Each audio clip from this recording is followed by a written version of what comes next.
న్యూస్పా నేను మీ అలెగ్జాండర్. నిరుద్యోగులారా, మీ యొక్క గోడు, మీ యొక్క ఆర్తనాదం, మీ యొక్క బాధలు, మీ యొక్క కన్నీరు, ఎవరైతే గ్రూప్ 1 రాసిరో, గ్రూప్ 1 ప్రిలిమ్స్ రాసి మెయిన్స్ రాసి మరి ఆ తర్వాత రిజల్ట్ తర్వాతకి ఎవరైతే అవాకయ్యారో, ఎవరైతే కన్నీరు మున్నీరు అయ్యారో మీకు సంబంధించిన వాళ్ళతే ఆ 10 మంది సంగతి ఏంది?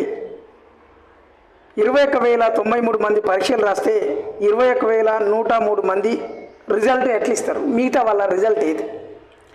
అదనంగా 10 మందిలో కాంగ్రెస్ నేత రాముల్ నాయక్ కోడలు ఉన్నారా? గ్రూప్ 1లో భారీ కుంభకోణం, కోట్ల రూపాయలు చేతులు మారాయి, కోట్ల రూపాయలు చేతులు మారినాయట. సమగ్ర జ్యుడిషియల్ ఎంక్వైరీతో పాటు సిబిఐ విచారణకి ఆదేశించాలి. బీజేపీ నాయకులు వాళ్ళకి మూటలు వెళ్తున్నాయంట ఈ గ్రూప్ 1 అంశంలో, అందుకే సీఎంతో లాలుచి పడ్డారంట. బీఆర్ఎస్ నేత హుజూరాబాద్ ఎమ్మెల్యే పాడి కౌశిక్ రెడ్డి విమర్శలు చేసిర్రు.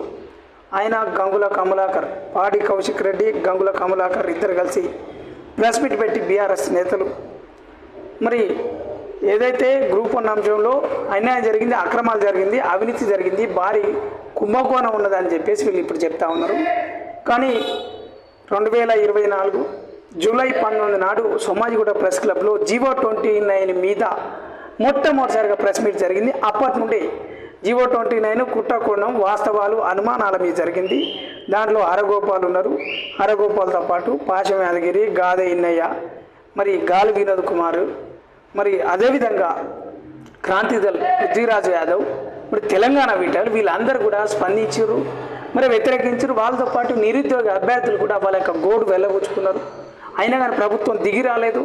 వాళ్ళు చేస్తున్న అవకతవకలో 1:50 అంటే కూడా 1:50 కంటే ఎక్కువ కూడా మరి ఎక్కువ మందిని తీసుకొని చాలామంది 1:60 దాకా తీసుకున్నారు.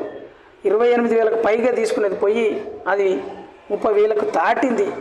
మరి ఏదేమైనప్పటికీ 1:50 అంటే ఆ ప్రకారం తీయకుండా మరి షార్ట్ ఫాల్ సిస్టమ్ పెట్టి దాంట్లో కూడా అవకతవకలు చేసిర్రు.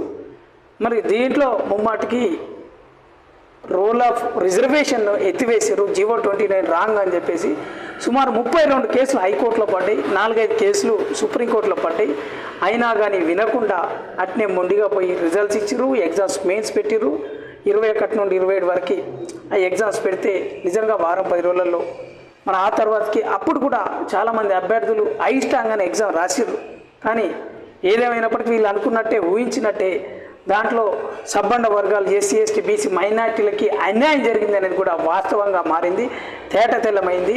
మరి కోటిలో ఏదైతే సెంటర్ నంబరు 18-19 ఉన్నదో ఈ 18-19లో చాలా వరకు ర్యాంకులన్నీ పక్కపక్కనే వచ్చినాయి. 45, 46, 18-19 లేకుంటే 213 లేకుంటే 14 ఇట్లా ఫర్ ఎగ్జాంపుల్గా చెప్పింది అది. అట్లా మరి పక్కపక్కనే ఎట్లా వస్తాయి, పక్కపక్కనే ర్యాంకులు ఎట్లా వస్తాయి? టాప్ 500 ర్యాంకులలో ఒక్క తెలుగు అభ్యర్థి లేడంటే ముమ్మాటికి అన్యాయం జరిగింది. ఇంగ్లీష్ అభ్యర్థులు వేరు చేసి, తెలుగు అభ్యర్థులు వేరు చేసి, తెలుగు పేపర్లని ఇంగ్లీష్ పేపర్లు వేరు చేసి ఎక్కువ ప్రియారిటీ ఇంగ్లీష్ పేపర్స్కే ఇచ్చిర్రు.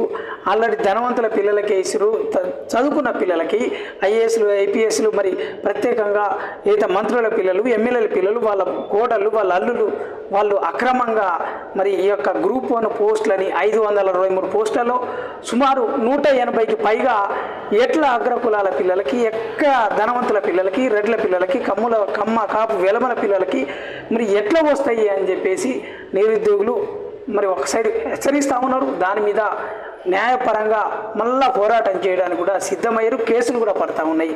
కానీ గతంలో ఏదైతే ఆంధ్రప్రదేశ్ ప్రభుత్వము మెయిన్స్ వచ్చినా, రిజల్ట్స్ ఇచ్చినా, మరి మెయిన్స్ అయిపోయి రిజల్ట్స్ ఇచ్చి జాబ్ చేసినప్పుడు కూడా 2-3 సంవత్సరాల తర్వాత కూడా అవి రద్దు చేసిన పరిస్థితి ఉన్నది, క్యాన్సిల్ చేసిన పరిస్థితి ఉన్నది. జీవో 29 ఎంత దుర్మార్గమైందో అదేవిధంగా అందులో ప్రధానంగా నష్టపోయిన వాళ్ళు బీసీలు కూడా ఉన్నారు.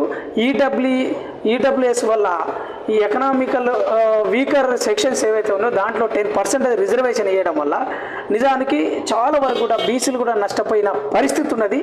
ఏదేమైనప్పటికీ ఈడబ్ల్యూసీ వల్ల మరి జీవో 29 వల్ల ఎక్కువ శాతం ఎస్సీలు ఎస్టీలు నష్టపోయారు అనేది రీసెంట్గా ఇచ్చిన డేటా కూడా తెలుస్తూ ఉన్నది. టాప్ 500లో ఎట్లా లేదన్నా చాలా వరకు ఎస్సీలు ఉండాలి ఎస్టీలు ఉండాలి కానీ అట్లా కనపడిన పరిస్థితి ఉన్నది. ఎక్కువ ర్యాంకర్స్ టాప్ 500లో మరి వీళ్ళు కనీసం 2-3 మాత్రమే కనపడే పరిస్థితి ఉన్నది. గతంలో అయితే 30 మంది 40 మంది 50 మంది ఉంటుండే. ఇప్పుడు పక్క అవకతవకలు జరిగినాయి, పోస్టులు అమ్ముకున్నారు. మంత్రులు ఎమ్మెల్యేలు ఎంపీలు దీంట్లో ఇన్వాల్వ్ అయ్యారు. దీంట్లో పెద్ద కుంభకోణం జరిగింది, స్కామ్ ఉన్నదని చెప్పేసి తెలంగాణ ఉద్యమకారులు నిరుద్యోగులు ప్రత్యేకంగా ప్రతిపక్ష పార్టీలు మరి విమర్శిస్తూ ఉన్నాయి. దీని మీద ఇంకా కాంగ్రెస్ పార్టీ స్పందించలేదు, టీజీపీఎస్సీ స్పందించలేదు. స్పందించకుండా మళ్ళీ టీజీపీఎస్ ఆధ్వర్యంలోని మళ్ళా నిరుద్యోగులకు సంబంధించే ఉద్యోగాల జాతర అని చెప్పేసి ప్రకటన చేస్తూ ఉన్నారని చెప్పేసి మరి జనార్దన్ లాంటి వాళ్ళు విమర్శలు చేస్తూ ఉన్నారు. ఏదేమైనప్పటికీ గతంలో బక్కా జెర్సన్, మోతీలాలు, అశోక్ కుమార్ లాంటి వాళ్ళు కూడా చాలా ఉద్యమాలు చేసిర్రు. దీని మీద కేసులు వేయడానికి మరి రాంబాబు లాంటి వాళ్ళు లేదనంటే కూరపాటి శ్రీనివాస్ లాంటి వాళ్ళు కూడా సుప్రీంకోర్టు వరకు కూడా పోయిరు. కానీ ఇప్పటికైనా ప్రభుత్వం దిగి రావడం లేదు. జరగబోయే వాటిలలో జాబ్ క్యాలెండర్ ఇస్తూనే చట్టబద్ధంగానే అండ్ న్యాయబద్ధంగానే పారదర్శకంగా ఈ యొక్క నిరుద్యోగుల యొక్క ఆశలు అడియాశలు కాకుండా రిక్రూట్మెంట్ చేపట్టాలని, ప్రస్తుతంలో గ్రూప్ 1లో ఏదైతే అన్యాయం ఉందో దాని మీద సిబిఐ ఎంక్వైరీ చేయాలని చెప్పేసి ప్రతిపక్ష పార్టీలు కూడా మరి గొంతెత్తుతూ ఉన్నాయి, ప్రశ్నిస్తూ ఉన్నాయి. వీటికన్నిటికీ కాంగ్రెస్ పార్టీ సమాధానం చెప్పగలిగితేనే మరి స్థానిక సంస్థల ఎన్నికల్లో గెలవడానికి కూడా ఆస్కారం ఉంటుందని చెప్పేసి రాజకీయ నిపుణులు కూడా ఎద్దేవా చేస్తూ ఉన్నారు.